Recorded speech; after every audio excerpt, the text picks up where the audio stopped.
Hi ಎಲ್ಲ ನಮಸ್ಕಾರ ಎಲ್ರಿಗೂ. ನಾನು ನಿಮ್ಮ ಪ್ರೀತಿಯ ಸುನೀತಾ ಪವನ್. ಎಲ್ಲರೂ ಹೇಗಿದ್ದೀರಾ? ಅಯ್ಯೋಪ್ ಎಲ್ಲರೂ ಚೆನ್ನಾಗಿದ್ದೀರಾ ಅಂತ ಅಂದ್ಕೊಂಡು ಇವತ್ತಿನ ನಿನ್ನ ಜೊತೆ ನನ್ನ ಕತೆ ಸೀರಿಯಲ್ ಸಂಚಿಕೆನ ಶುರು ಮಾಡ್ತಾ ಇದ್ದೀನಿ.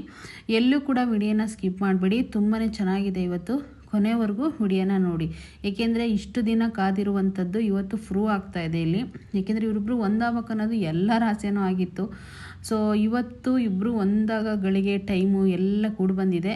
ಸೊ ಕೊನೆವರೆಗೂ ನೋಡಿದ್ರೆ ಏನಾಗುತ್ತೆ ಅಂತ ನಿಮಗೆ ಖಂಡಿತ ಸ್ಟೋರಿ ಅರ್ಥ ಆಗುತ್ತೆ. ಸೊ ಬನ್ನಿ ಈಗ ಶುರು ಮಾಡೋಣ. ಅದಕ್ಕೂ ಮುಂಚೆ ನನ್ನ ಚಾನಲ್ ಇನ್ನು ಯಾರೆಲ್ಲ ಸಬ್ಸ್ಕ್ರೈಬ್ ಮಾಡ್ಕೊಂಡಿಲ್ವೋ ಸಬ್ಸ್ಕ್ರೈಬ್ ಮಾಡ್ಕೊಳ್ಳಿ. ಹಾಗೆ ವಿಡಿಯೋ ಇಷ್ಟ ಆದರೆ ಒಂದು ಲೈಕ್ ಮಾಡೋದು ಮಾತ್ರ ಮರಿಬೇಡಿ. ಇನ್ನು ಇಲ್ಲಿ ಭೂಮಿ ಅಜಿತ್ ಮಲಗಿರ್ತಾನಲ್ವ, ಅದನ್ನು ನೋಡಿಬಿಟ್ಟು ನಮ್ಮ ಸಾಹೇಬ್ರು ಎಷ್ಟು ಮುದ್ದಾಗಿ ಮಲಗಿದ್ದಾರೆ, ಎಷ್ಟು ಕ್ಯೂಟಾಗಿ ಕಾಣಿಸ್ತಿದ್ದಾರೆ, ತುಂಬ ಖುಷಿ ಆಗ್ತಿದೆ ಅವ್ರನ್ನ ನೋಡಿದರೆ ಅಂತ ಹೇಳಿಬಿಟ್ಟು ತುಂಬ ಖುಷಿ ಪಟ್ಕೊಂಡು ಏನಾದರೂ ನನ್ನ ಬಗ್ಗೆ ಏನಾದರೂ ರಾತ್ರಿಯೆಲ್ಲ ಯೋಚನೆ ಮಾಡಿ ನಿದ್ದೆ ಮಾಡಲಿಲ್ವ ಇವರು, ಯಾಕೆ ಇಷ್ಟೊತ್ತಾದರೂ ಮಲಗಿದ್ದಾರೆ, ಯಾಕೆ ಇಷ್ಟೊತ್ತು ಏನಾದರೂ ಜ್ವರಗಿರ ಬಂದಿದೆಯಾ ಅಂತೇಳಿ ಹಣೆ ಮೇಲೆ ಕೈ ಇಡ್ತಾಳೆ. ಆಗ ಅಜಿತ್ ಏನು ಮಾಡಿಬಿಡ್ತಾನೆ, ಹಂಗೆ ಪಟ್ಟನ ಕೈನ ಹಿಡ್ಕೋತಾನೆ.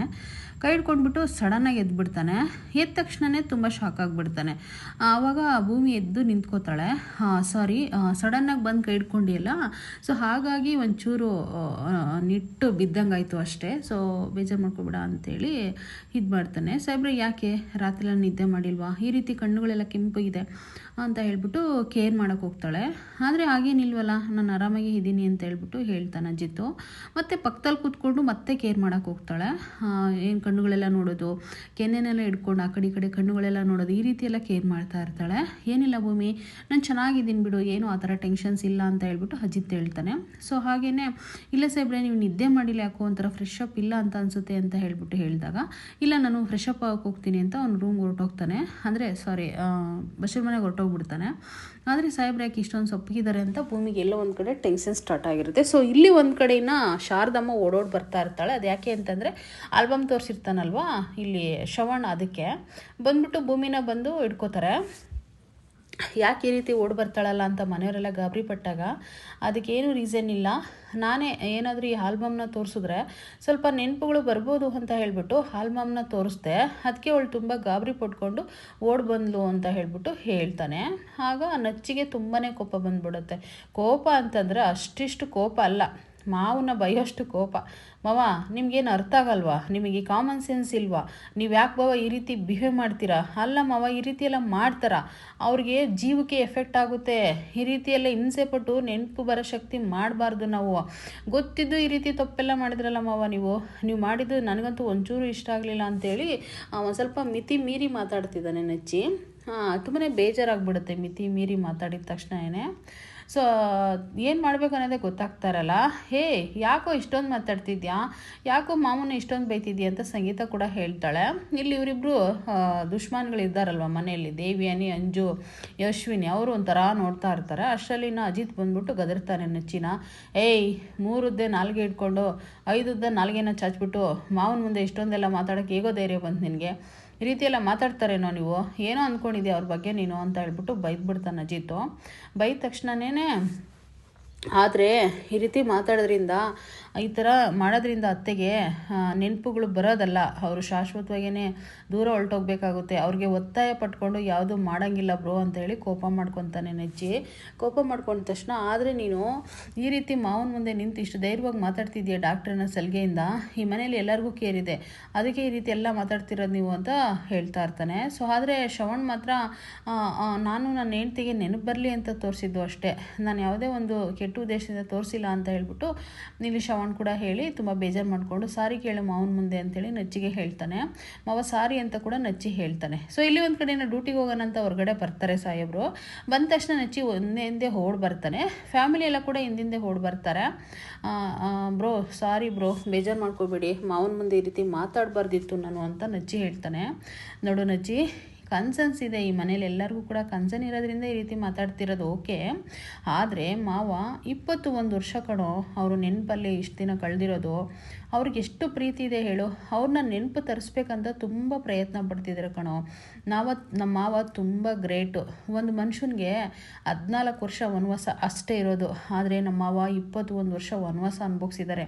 ಅಂದಮೇಲೆ ಈ ರೀತಿಯಲ್ಲಿ ಅವ್ರ ಮುಂದೆ ಮಾತಾಡೋದು ತಪ್ಪಲ್ವ ನಚ್ಚಿ ಅಂದಾಗ, ಬ್ರೋ ಏನು ಗೊತ್ತಾ, ಸಾರಿ ಬ್ರೋ ಏನು ಗೊತ್ತಾ, ಅತ್ತೆಗೆ ಈ ರೀತಿ ಡಿಸ್ಟರ್ಬ್ ಮಾಡೋದ್ರಿಂದ ಅವ್ರಿಗೆ ಮತ್ತೆ ಶಾಶ್ವತವಾಗಿ ಕಳ್ಕೊಬೇಕಾಗುತ್ತೆ ಅನ್ನೋ ಒಂದು ರೀಸನ್ಗೆ ಕನ್ಸರ್ನಿಂದ ಈ ರೀತಿ ಎಲ್ಲ ಹೇಳಿದೆ ಬ್ರೋ ಅಂತ ಹೇಳಿ ಕನ್ವಿನ್ಸ್ ಆಗ್ತಾ ಇದ್ದಾನೆ. ಸೊ ಶ್ರವಣ್ ಅಂತೂ ಅವರಿಬ್ಬರು ಪ್ರೀತಿನ, ಅವರಿಬ್ಬರು ಕಾಳಜಿನ ಎಲ್ಲ ನೋಡಿ ತುಂಬಾ ಒಂಥರ ಇಂಥ ಅಳಿಯಂದ್ರನ್ನ ಪಡೆಯೋಕ್ಕೆ ನಾನು ಎಷ್ಟು ಪುಣ್ಯ ಮಾಡಿದ್ದೀನೋ ಅಂತ ಅವರು ತುಂಬಾ ಶಾಕ್ ಆಗಿಬಿಡ್ತಾರೆ. ಸೊ ಇನ್ನೇನು ಅಜಿತು ಮತ್ತು ಇವರಿಬ್ಬರು ಮಾತಾಡ್ತಾ ಇರೋದನ್ನೆಲ್ಲ ಕೇಳಿಸ್ಕೊಂಡಲ್ವ ಶ್ರವಣು, ಅದಕ್ಕೆ ತುಂಬ ಫೀಲ್ ಆಗುತ್ತೆ. ಆದರೆ ನಚ್ಚಿ ನಿನ್ನ ಕನ್ಸರ್ನ್ ಓಕೆ, ಆದರೆ ಈ ರೀತಿ ಎಲ್ಲ ಮಾತಾಡಬಾರ್ದು ಕಣೋ, ದೊಡ್ಡವ್ರು ಕಣೋ ಅವರು, ಅವ್ರ ಮುಂದೆ ಈ ರೀತಿ ದೊಡ್ಡದಾಗೆಲ್ಲ ಮಾತಾಡಬಾರ್ದು. ನೀನೇನೇ ಡಾಕ್ಟರ್ ಆಗಿರಲಿ ಏನೇ ಆಗಿರಲಿ ಸಮಾಧಾನಲಿದ್ದ ಅದನ್ನು ಹೇಳಬೇಕು, ನೀನು ಅವ್ರಿಗೆ ಅರ್ಥ ಮಾಡಿಸ್ಬೇಕು. ಈ ರೀತಿ ಎಲ್ಲ ಮಾತಾಡೋದು ತಪ್ಪಲ್ವಾ ಅಂತ ಹೇಳ್ಬಿಟ್ಟು ಹೇಳಿ ಸಾರಿ ಕೇಳ್ತಾರೆ ಒಬ್ರಿಗೊಬ್ರು. ಸೊ ಇನ್ನು ಅಷ್ಟರಲ್ಲೇ ಅಜಿತ್ ನಚ್ಚಿ ಅಂತೇಳಿ ಅವ್ರ ಮಾವ ಬಂದುಬಿಟ್ಟು ಒಬ್ಬರನ್ನ ಹೆಗಲ ಮೇಲೆ ಹಾಕ್ಕೊಂಡು ಸಮಾಧಾನ ಮಾಡ್ತಾರೆ. ಸಂಗೀತ ಅದನ್ನು ನೋಡಿ ಕಣ್ಣು ತುಂಬ್ಕೋತಾಳೆ. ಯಾಕೆಂದರೆ ಒಂದು ಮನೇಲಿ ಈ ರೀತಿ ಫ್ಯಾಮಿಲಿ ಇರಬೇಕಾದಾಗ ಎಷ್ಟು ಅಂಡರ್ಸ್ಟ್ಯಾಂಡಿಂಗ್ ಇದ್ದಾಗ ಯಾರಿಗೆ ತಾನೇ ಖುಷಿ ಆಗಲ್ಲಲ್ವಾ. ಸೊ ಹಾಗಾಗಿ ಅಷ್ಟೇನೇ. ಸೊ ಇಲ್ಲಿ ನಾವು ಒಂದು ಕಡೆ ಇಬ್ಬರು ಅತ್ತೆ ಸೊಸೆ ತರಕಾರಿ ಸೋಸ್ತಾ ಇರ್ತಾರೆ. ಆವಾಗ ಇಲ್ಲಿ ಶಾರದಮ್ಮ ಕೂಡ ಕೂತಿರ್ಬೇಕಾದಾಗ, ಶಾರದಮ್ಮ ನಿಮ್ಮ ಬಗ್ಗೆ ತುಂಬಾ ಹೇಳಿದ್ದಾರೆ ಈ ಮನೇಲಿ, ನೀವು ತುಂಬ ಚೆನ್ನಾಗಿ ಅಡುಗೆ ಮಾಡ್ತೀರಂತೆ, ನನಗೆ ಕೇಸರಿ ಬಾತ್ ಅಂದರೆ ತುಂಬ ಇಷ್ಟ, ಮಾಡಿಕೊಡ್ತೀರಾ ಅಂತ ಹೇಳಿ ಕೇಳ್ತಾಳೆ ಭೂಮಿ. ನಗಾಡ್ಕೊಂಡು ಶಾರದಮ್ಮ ನಾನು ಮಾಡ್ಕೊಡ್ತೀನಿ ಅಂತ ತಲೆ ತಿರುಗಿಸ್ತಾರೆ. ಅದೆಲ್ಲ ಆದಮೇಲೆ ನೆಕ್ಸ್ಟ್ ಇವ್ರು ಅತ್ತೆ ಸೊಸೆ ಇಬ್ಬರು ಮಾತಾಡ್ತಾ ಇರ್ತಾರೆ. ಶಾರದಮ್ಮ ಒಂದು ವಿಷಯ ಗೊತ್ತಾ, ನಮ್ಮತ್ತೆ ಏನು ಗೊತ್ತಾ ಅಂತ ಹೇಳಿ ಹೇಳೋಕ್ಕೋದಾಗ ಸಂಗೀತನ ಹೇಳೋಕ್ಕೆ ಶುರು ಮಾಡ್ತಾಳೆ. ಏನು ಗೊತ್ತಾ ಶಾರದಾ, ನನಗೆ ಈ ಸೊಸೆ ಏನು ಕೆಲಸ ಮಾಡೋಕ್ಕೆ ಬಿಡಲ್ಲ, ನನಗೆ ತುಂಬ ಬೇಜಾರಾಗುತ್ತೆ, ನನಗಂತೂ ಕೂತು ತುಂಬಾ ಬೇಜಾರು. ಆದರೆ ನಿನ್ನ ಅಡುಗೆಗಳೆಲ್ಲ ನಾವು ತುಂಬಾ ಮಿಸ್ ಮಾಡ್ಕೊಂಡಿದ್ದೀವಿ ಅಂತ ಸಂಗೀತ ಹೇಳ್ತಾ ಇರ್ತಾಳೆ. ಅಷ್ಟರಲ್ಲಿ ಇವರು ಅತ್ತೆ ಆಗಿದ್ರೆ ನನಗೆ ಚಿಂತೆನೇ ಇರ್ತಿರ್ಲಿಲ್ಲ, ಇವರು ನನ್ನ ತಾಯಿ ಥರ ನೋಡ್ಕೋತಾರೆ ಶಾರದಮ್ಮ ಅಂಥೇಳಿ ನಗಾಡ್ತಾ ಇರ್ತಾಳೆ. ತರಲೆ ಅಂತ ಹೇಳ್ಬಿಟ್ಟು ಸಂಗೀತ ಕಾಮಿಡಿ ಮಾಡಿಕೊಂಡು ಅವ್ರು ನಗ್ತಾ ಇರಬೇಕಾದಾಗ ಅಂಜು ಅದನ್ನೆಲ್ಲ ನೋಡ್ಕೊಂಡು ಹೊಟ್ಟೆಗೆ ಹುರ್ಕೊಂಡು ಅಂಜು ಬಂದ್ಬಿಟ್ಟು ಈ ನಗು ಭಾಳ ದಿನ ಇರಲ್ಲ ಭೂಮಿ, ಇವತ್ತಲ್ಲ ನಾಳೆ ಆ ನಗು ಹೋಗಲೇಬೇಕು. ದೇವ್ರ ಮುಂದೆ ಸತ್ಯನ ನುಡಿದಿದೆಯೋ ಸುಳ್ಳು ನುಡಿದಿದೆಯೋ ಗೊತ್ತಿಲ್ಲ, ಪ್ರಮಾಣ ಮಾಡಿ ಹೇಳಿದ್ಯಾ ಪ್ರೀತಿಸ್ತಿದ್ದೀನಿ ಹಾಗೆ ಹೀಗೆ ಅಂತ ಹೇಳ್ಬಿಟ್ಟು, ಆದರೆ ಇದು ಯಾವತ್ತೂ ನಿಜ ಆಗೋಕ್ಕೆ ಸಾಧ್ಯನೇ ಇಲ್ಲ ಅಂಥೇಳಿ ಅಂಜು ಒಂದು ಕೊಂಕು ಮಾತಾಡಿ ಹೋಗ್ತಾಳೆ. ಸೊ ಸಂಗೀತ ಇದ್ಕೊಂಡು, ನೀನು ಈ ರೀತಿ ಕೊಂಕು ಮಾತಾಡಿಲ್ಲ ಅಂದರೆ ನೀನು ಸರಿ ಹೋಗಲ್ವ ಅಂಜು, ಅವಳು ಎಷ್ಟು ಪ್ರೀತಿಸ್ತಾಳೆ ನನ್ನ ಮಗನ, ಎಷ್ಟು ಇದು ಮಾಡ್ತಾಳೆ ಅನ್ನೋದು ನಾನು 1 ವರ್ಷದಿಂದ ನೋಡ್ತಾ ಇದ್ದೀನಿ. ಅವಳು ನನ್ನ ಮಗನ ಮೇಲೆ ಎಷ್ಟು ಕೇರ್ ಮಾಡ್ತಿದ್ದಾಳೆ ಅನ್ನೋದು ನನಗೆ ಕಣ್ಣಿಗೆ ಕಾಣಿಸ್ತಿದೆ. ಅದು ಹೇಗೆ ಇದರಲ್ಲಿ ಮೋಸ ಇದೆ ಅಂತ ನೀನು ಹುಡುಕ್ತಾ ಇದೆಯಾ, ಇದು ಮೋಸದ ಪ್ರೀತಿ ಅಂತೂ ಅಲ್ವೇ ಇಲ್ಲ, ನನ್ನ ಮಗನ ತುಂಬ ಮನಸಾರೆ ಪ್ರೀತಿ ಮಾಡ್ತಾಳೆ ಅನ್ನೋ ಸೊಸೆ ಅನ್ನೋದು ನಂಗೆ ತುಂಬ ಚೆನ್ನಾಗಿ ಗೊತ್ತು ಅಂತ ಸಂಗೀತ ಹೇಳ್ತಾಳೆ. ಸೊ ಅಷ್ಟರಲ್ಲೇ ಹೋಗ್ತಾರೆ. ಇನ್ನು ಇಲ್ಲಿ ಒಂದು ಕಡೆನ ಬೇಜಾರು ಮಾಡಿಕೊಂಡು ಭೂಮಿ ರೂಮಿಗೆ ಹೊಡೋಗ್ತಾಳೆ. ಇನ್ನು ಇಲ್ಲಿ ಅಜಿತು ಆಫೀಸ್ಗೆ ಬರ್ತಾನೆ. ಆಫೀಸಿಗೆ ಬಂದ ತಕ್ಷಣ ಲಕ್ಷ್ಮಕ್ಕ ಹೋಗಿ ಮಾತಾಡಿಸ್ತಾರೆ, ಟೀ ಕೊಡಬೇಕಾ ಅಂತ ಹೇಳ್ಬಿಟ್ಟು. ಇಲ್ಲ ಭೂಮಿ ಹೇಗಿದ್ದಾಳೆ ಸಾಯಿಬ್ರೆ ಅಂತೇಳಿ ಕೇಳಿದಾಗ ಚೆನ್ನಾಗಿದ್ದಾಳೆ ಅವಳು ಅಂತ ಕೂಡ ಹೇಳ್ತಾರೆ. ಸೊ ಇನ್ನು ಇವ್ರು ಹೇಗಿದ್ದಾರೆ ಭಾಗ್ಯಮ್ಮ ಅಂತ ಕೂಡ ಕೇಳ್ತಾರೆ. ಇನ್ನು ಅವ್ರನ್ನೂ ಕೂಡ ತುಂಬ ಚೆನ್ನಾಗಿ ಭೂಮಿ ನೋಡ್ಕೋತಿದ್ದಾಳೆ ಅಂತ ಕೂಡ ಅಜಿತ್ ಹೇಳ್ತಾನೆ. ಆದರೆ ನಾನು 1-2 ದಿನ ಕಳಿಸ್ಕೊಡು, ನಾನು ನೋಡ್ಕೋತೀನಿ, ಭಾಗ್ಯಮ್ಮನ ಆರೈಕೆ ಮಾಡ್ತೀನಿ ಅಂತ ಕೇಳ್ತಾ ಇದ್ದೀನಿ ಸಾಹೇಬ್ರೆ, ಆದರೆ ಅವಳು ಕಳಿಸ್ಕೊಡೋದೇ ಇಲ್ಲ, ನೀವಾದರೂ ಹೇಳಿ ಅಂತ ಕೂಡ ಇಲ್ಲಿ ಲಕ್ಷ್ಮಕ್ಕ ಹೇಳ್ತಾರೆ. ಆಗ ಹೇಳಿದ ತಕ್ಷಣ ಸರಿ ನಾನು ಹಾಗಾದರೆ ಹೋಗಿ ಹೇಳ್ತೀನಿ ಅಂತ ಕೂಡ ಇಲ್ಲಿ ಅಜಿತ್ ಹೇಳ್ತಾನೆ. ಮತ್ತು ಇನ್ನೇನು ಅಷ್ಟರಲ್ಲೇ ಸತ್ಯಣ್ಣ ಬಂದ್ಬಿಟ್ಟು ಕೈ ಹಿಡ್ಕೊಂಡು ಹೇಳ್ಕೊಂಡು ಹೋಗ್ತಾನೆ. ಟೀ ಏನಾದ್ರು ತರಬೇಕಾ ಅಂತ ಕೇಳ್ತಾಳೆ ಲಕ್ಷ್ಮಕ್ಕ. ಏನು ಬೇಡ ಈರಮ್ಮ ಆಮೇಲೆ ಮಾಡ್ಕೊಡಂತೆ ಅಂತ ಹೇಳಿ ಕರ್ಕೊಂಡು ಬಂದು, ನೋಡು ಕುತೂಹಲ ತಡೆಯೋಕ್ಕಾಗ್ತಿಲ್ಲ, ನನಗೆ ಯಾವುದೋ ಒಂದು ಕೇಸ್ ವಿಚಾರ ಬಂದಿತ್ತು, ನಾನು ಹೋಗಿದ್ದೆ, ನನಗೆ ಬೇಗ ಹೇಳ್ಬಿಡು ಏನಂದ್ಲು ಭೂಮಿ ಅಂತೇಳಿ ಕೇಳ್ತಾನೆ ಸತ್ಯಣ್ಣ. ಕೇಳಿದ ತಕ್ಷಣ ಏನಿಲ್ಲ ಸತ್ಯಣ್ಣ, ಏನಂತ ಹೇಳಿ, ಅವಳು ನನ್ನ ಪ್ರೀತಿ ಮಾಡ್ತಿದ್ದಾಳಂತೆ, ಆದರೆ ಗಂಡನ ಥರ ಅಲ್ವಂತೆ, ಅವಳು ಮಾಡ್ತಿರೋದು ಫ್ರೆಂಡ್ಶಿಪ್ನ ಅಂತೆ, ಅಂದರೆ ನನ್ನ ಫ್ರೆಂಡ್ಶಿಪ್ನ ಪ್ರೀತಿ ಮಾಡ್ತಿದ್ದಾಳಂತೆ ಸತ್ಯಣ್ಣ ಅಂದಾಗ ನನಗಿದನ್ನೆಲ್ಲ ನಂಬೋಕ್ಕೆ ಆಗ್ತಿಲ್ಲ ಅಜಿತ್. ಅವಳು ಈ ರೀತಿ ಹೇಳಿದಾಳಂತಂದರೆ ನಾನು ಹೇಗೋ ನಂಬಲಿ, ಅವಳು ನಿನ್ನ ನಿಜವಾಗೂ ಪ್ರೀತಿ ಮಾಡ್ತಿದ್ದಾಳೆ ಕಣೋ, ಸತ್ಯ ಕಣೋ, ಅದು 100% ಸತ್ಯ. ಫಸ್ಟು ಹೋಗಿ ನಾನು ಈಗಲೇ ಕನ್ಫರ್ಮ್ ಮಾಡ್ಕೋಬೇಕು, ಫಸ್ಟು ನಾವು ಮನೆಗೆ ಹೋಗೋಣ ಬಾ ಅಂತೇಳಿ ಸತ್ಯನ ಕೈ ಹಿಡ್ಕೊಂಡು ಕರಿತಾ ಇರ್ತಾನೆ. ಅಣ್ಣ ಯಾಕಡೆ ಇಷ್ಟೊಂದೆಲ್ಲ ಟೆನ್ಷನ್ ಮಾಡ್ಕೋತಾ ಇದೆಯಾ, ಸ್ವಲ್ಪ ವೆಯ್ಟ್ ಮಾಡು ನೋಡೋಣ ಏನಾಗುತ್ತೆ ಅಂತ ಹೇಳ್ಬಿಟ್ಟು ಇಲ್ಲಿ ಅಜಿತ್ ಹೇಳ್ತಾನೆ. ಇಲ್ಲ ಕಣೋ, ನಾನು ಈಗಲೇ ಕೇಳಬೇಕು, ಅದನ್ನ ಈಗಲೇ ಕ್ಲಿಯರ್ ಮಾಡ್ಕೋಬೇಕು ಅಂತ ಸತ್ಯಣ್ಣ ಹೇಳ್ತಾ ಇರ್ತಾರೆ. ಆದರೆ ಅವಳು ಈ ರೀತಿ ಹೇಳಿದಾಗ ನಾವು ಹೇಗೋಣ ಕ್ಲಿಯರ್ ಮಾಡ್ಕೊಳಕ್ಕಾಗುತ್ತೆ ಅಂತ ಇಲ್ಲಿ ಅಜಿತ್ ಹೇಳ್ತಾ ಇರ್ತಾನೆ. ಸೊ ಆದರೂ ಕೂಡ ಬಾ ಹೋಗೋಣ ಅಂತ ಕರಿತಾ ಇರ್ತಾನೆ. ಸೊ ಇಲ್ಲಿ ಒಂದು ಕಡೆ ಭೂಮಿ ತುಂಬ ಬೇಜಾರು ಮಾಡ್ಕೊಂಡು ಬಂದಿರ್ತಾಳಲ್ಲ, ಅಂಜು ಮಾತಾಡಿರೋದನ್ನ ಕೇಳಿಸ್ಕೊಂಡು ರೂಮಿಗೆ ಬಂದುಬಿಟ್ಟು, ಹೌದು ನಮ್ಮ ಅತ್ತೆ ಹೇಳಿದ್ದು ಕರೆಕ್ಟ್ ಅಲ್ವಾ, ಅಷ್ಟೆಲ್ಲ ಅಂದಾಗ ನನಗೆ ಯಾಕೆ ಅಜಿತ್ ಸಾಹೇಬ್ರ ಮೇಲೆ ಪ್ರೀತಿ ಹುಟ್ಟಬಾರ್ದು, ಪ್ರೀತಿ ಹುಟ್ಟಿದೆ ಅಂತ ನನಗೆ ಯಾಕೆ ಕ್ಲಿಯರಾಗಿ ಆಗ್ತಾ ಇಲ್ಲ. ಸೊ ಆದರೂ ಕೂಡ ನಾನು ಅಜಿತ್ ಸಾಹೇಬ್ರನ್ನ ಖಂಡಿತ ಇಷ್ಟಪಡ್ತಲೇ ಇದ್ದೀನಿ ಅನ್ನೋದು ನನಗೆ ಗೊತ್ತಾಗ್ತಾ ಇದೆ. ಆದರೆ ಅಜಿತ್ ಸಾಹೇಬ್ರನ್ನ ಹತ್ರ ನನಗೆ ಹೇಳೋಕ್ಕೆ ಒಂದು ಸ್ವಲ್ಪ ಅಂದರೆ ಒಂಥರ ಭಯ ಆಗ್ತಿದೆ. ಸೊ ನಾನಂತೂ ಅಜಿತ್ ಸಾಹೇಬ್ರನ್ನ ಖಂಡಿತ ಇಷ್ಟಪಡ್ತಿದ್ದೀನಿ ಅಂತೇಳಿ ತುಂಬಾ ಖುಷಿ ಪಡ್ತಾ ಇರ್ತಾಳೆ.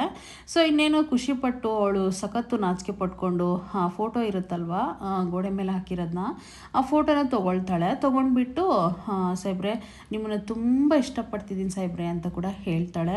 ಅವಳವಳೆ ಒಬ್ಬೊಬ್ಬಳೆ ಹೇಳ್ಕೊಳ್ಳೋದು. ಸೊ ಅದನ್ನೆಲ್ಲ ನೋಡಿ ಫೋಟೋನ ಕೆಳಗಡೆ ಇಳಿಸ್ಕೊಂಡು ತುಂಬಾ ಖುಷಿ ಪಟ್ಕೊಂಡು ಐ ಲವ್ ಯು ಸಾಹೇಬ್ರೆ ಅಂತ ಕೂಡ ಹೇಳ್ತಾಳೆ. ಐ ಲವ್ ಯು ಅಂತ ಹೇಳಿ ತುಂಬಾ ಖುಷಿ ಪಟ್ಕೊಂಡು ಆ ಫೋಟೋನ ಸುತ್ತಿರುಗಿಸ್ತಾ ಇರ್ತಾಳೆ. ಅಂದರೆ ಅವಳೇ ಆ ಫೋಟೋನ ಹಿಡ್ಕೊಂಡು ಸುತ್ತಿರ್ತಾ ಇರ್ತಾಳೆ. ಆಗ್ಲೇ ಸುತ್ತಿರುಗಿ ಈ ಕಡೆ ತಿರುಗಿದ ತಕ್ಷಣನೇ ಅಜಿತ್ ಬಂದುಬಿಡ್ತಾನೆ. ಅಜಿತ್ನ ಕೇಳಿಸ್ಕೊಂಡು ಅಜಿತ್ ಆ ವಿಷಯನ ಅವನು ತುಂಬಾ ಶಾಕ್ ಆಗಿಬಿಟ್ಟು ನಗ್ತಾ ನಿಂತ್ಕೋತಾನೆ. ಭೂಮಿ ಏನು ಹೇಳ್ತಾ ಇದೀಯ ನೀನು, ಏನು ಹೇಳ್ತಿದ್ಯಾ, ಇನ್ನೊಂದ್ಸರಿ ಹೇಳು ಅಂತ ಕೇಳ್ತಲೇ ಇದ್ದಾನೆ. ಆದರೆ ಅವಳು ತುಂಬಾ ನಾಚಿಕೆ ಪಡ್ತಾ ಇರ್ತಾಳೆ. ಯಾಕೆ ಭೂಮಿ ಈ ರೀತಿ ಸುಳ್ಳು ಹೇಳಿದೆ, ನನಗೆ ನೆನ್ನೆ ಕೇಳಿದೆ ತಾನೇ, ನಾನು ನನ್ನ ಸ್ನೇಹಿತನ ಥರ ನೋಡ್ತೀನಿ, ಸ್ನೇಹಿತನ ಇಷ್ಟಪಡ್ತೀನಿ ಅಂತ ಯಾಕೆ ಸುಳ್ಳು ಹೇಳ್ದೆ ನನಗೆ ಅಂತ ಅಂದಾಗ, ಅದೇನಿಲ್ಲ ಸಾಹೇಬ್ರೆ ಸುಮ್ಮನೆ ಹಾಗೆ ಅಂತ ಹೇಳ್ಬಿಟ್ಟು ಹೇಳ್ತಾಳೆ ಭೂಮಿ. ಅಂದರೆ ಇನ್ನೊಂದು ಸರಿ ಹೇಳು, ಈ ದಿನಕ್ಕೋಸ್ಕರ ತುಂಬ ದಿನಲಿದ್ದ ಕಾದಿದ್ದೀನಿ ಭೂಮಿ ನಾನು, ನಿಜ ಹೇಳು ಅಂತ ಅಂದಾಗ, ಯಾಕೆ ನನಗೆ ಈ ರೀತಿ ಹೇಳಿದೆ ರಾತ್ರಿ ಅಂತ ಮತ್ತೆ ಕೇಳಿದಾಗ, ಸಾಹೇಬ್ರೆ ನನಗೆ ಕ್ಲಾರಿಟಿ ಇರಲಿಲ್ಲ ಸಾಹೇಬ್ರೆ, ಹಾಗಾಗಿ ನಾನು ಈ ರೀತಿ ಮಾಡಿದೆ ಅಂತ ಕೂಡ ಹೇಳ್ತಾಳೆ. ಸೊ ಇನ್ನೇನು ತುಂಬಾ ಖುಷಿಯಾಗಿಬಿಡ್ತಾರೆ. ಇದು ಒಂದು ಅದ್ಭುತವಾದ ಗಳಿಗೆ ಅಂತಲೇ ಹೇಳ್ಬೋದು ಈ ಸೀರಿಯಲಲ್ಲಂತೂ. ಅವರಿಬ್ಬರು ಎಂದು ಒಂದಾಗ್ತಾರೆ ಅಂತ ಬಹಳ ಜನ ಕಾದಿದ್ರಿ, ನಿಜವಾಗೂ ಈಗ ಒಂದಾಗ್ಬಿಟ್ರು ಅಂತಲೇ ಹೇಳ್ಬೋದು. ಸೊ ಇನ್ನೇನು ಒಬ್ರಿಗೊಬ್ರು ಮನಸ್ಸು ಬಿಚ್ಚಿ ಮಾತಾಡ್ಕೊಳ್ಳೋ ಟೈಮ್ ಹತ್ರ ಬಂದೇ ಬಿಡ್ತು. ಇನ್ನು ಅಜಿತ್ ಮುಕ್ತಲ್ಲಂತೂ ನಗು ಎದ್ದು ಕುಣಿತಾ ಇದೆ ಸುಮ್ಮನೆ. ಎಷ್ಟು ನಗ್ತಾ ಇದ್ದಾನೆ ಅಂತಂದರೆ ನನಗೆ ಸಂತೋಷ ಆಗ್ತಿದೆ ಅವ್ರು ನಗೋದಕ್ಕೆ. ಸೊ ಇನ್ನೇನು ಭೂಮಿ ಪ್ಲೀಸ್ ಭೂಮಿ ಇವಾಗ ಹೇಳ್ದಲ್ಲ ಅದನ್ನು ಇನ್ನೊಂದ್ಸರಿ ರಿಪೀಟ್ ಮಾಡಿ ಭೂಮಿ ಅಂತ ಹೇಳ್ಬಿಟ್ಟು ಕೇಳ್ತಲೇ ಇರ್ತಾನೆ. ಇಲ್ಲಪ್ಪ ನನಗೆ ನಾಚಿಕೆ ಆಗುತ್ತೆ ಅಂತ ಕೂಡ ಭೂಮಿ ಹೇಳ್ತಾ ಇರ್ತಾಳೆ. ಈಗ ಹೇಳ್ದಲ್ವಾ ಅದೇಗೆ ನಾಚಿಕೆ ಆಗುತ್ತೆ ಹೇಳು ಭೂಮಿ ಅಂತೇಳಿ ಮತ್ತೆ ಕನ್ವಿನ್ಸ್ ಮಾಡ್ತಲೇ ಇರ್ತಾನೆ. ಸೊ ಇನ್ನೇನು ಅವಳು ಕೂಡ ಈಗ ಧೈರ್ಯವಾಗಿ ಹೇಳಲೇಬೇಕಲ್ವಾ. ಇನ್ನು ಆಗ ಐ ಲವ್ ಯು ಸಾಹೇಬ್ರೆ ಅಂತ ಹೇಳ್ಬಿಟ್ಟು ಅವಳಿಗೆ ತಟ್ಕೊಳಕ್ಕಾಗ್ತಾ ಇರಲ್ಲ, ಹೋಗಿ ಹಗ್ ಮಾಡ್ಕೊಬಿಡ್ತಾಳೆ.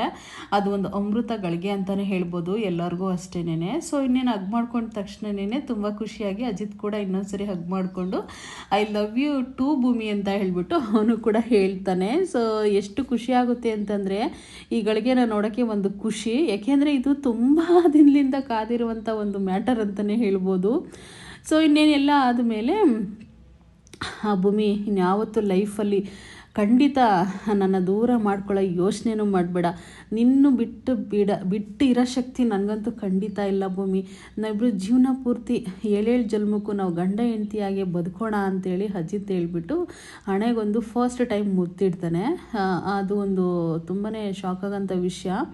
ಸೊ ಇನ್ನೇನು ಮುತ್ತಿದ ತಕ್ಷಣ ಭೂಮಿಗಂತೂ ತುಂಬಾ ಶಾಕ್ ಆಗಿಬಿಡುತ್ತೆ. ಶಾಕ್ ಆಗೋದಕ್ಕಿಂತ ಒಂದು ಆ ಪ್ರೀತಿ ಅನ್ನೋದು ಅಷ್ಟು ಚೆನ್ನಾಗಿರುತ್ತಲ್ವ. ಸೊ ಫೀಲ್ ಆಗುತ್ತೆ ಅಂತಲೇ ಹೇಳ್ಬೋದು. ಸೊ ಇವತ್ತಿನ ಸಂಚಿಕೆ ಇಲ್ಲಿಗೆ ಮುಕ್ತಾಯ ಆಗ್ತಾ ಇದೆ. ನೋಡೋಣ ನಾಳೆ ಏನಾಗುತ್ತೆ ಏನು ಕತೆ ಅಂತ ಹೇಳ್ಬಿಟ್ಟು. ಸೊ ಇನ್ಮೇಲೆ ತುಂಬ ಚೆನ್ನಾಗಿರುತ್ತೆ ಎಪಿಸೋಡುಗಳು. ಖಂಡಿತ ನೋಡ್ತಾ ಹೋಗಿ. ಮತ್ತು ಒಳ್ಳೊಳ್ಳೆ ಲಿಂಕ್ಸ್ ಕೂಡ ಹಾಕಿರ್ತೀನಿ. ಯಾರಿಗಾದರೂ ಲಿಂಕ್ಸು ಪ್ರಾಡಕ್ಟ್ಸ್ ಬೇಕು ಅಂತಂದರೆ ಲಿಂಕ್ ಮೇಲೆ ಕ್ಲಿಕ್ ಮಾಡಿದ್ರೆ ಫ್ಲಿಪ್ಕಾರ್ಟು ಮಿಂತ್ರಾದಲ್ಲಿ ಕರ್ಕೊಂಡು ಹೋಗುತ್ತೆ. ಮತ್ತು ನಿಮಗೆ purpleL.com ಏನಾದರೂ ಬೇಕಂದ್ರೆ ಅದರಲ್ಲೂ ಕೂಡ ನೀವು ಬುಕ್ ಮಾಡ್ಕೋಬೋದು ಅಂತ ಹೇಳ್ತಾ ಈ ವಿಡಿಯೋನ ಇಲ್ಲಿಗೆ ಎಂಡ್ ಮಾಡ್ತಾಯಿದ್ದೀನಿ. Thank you.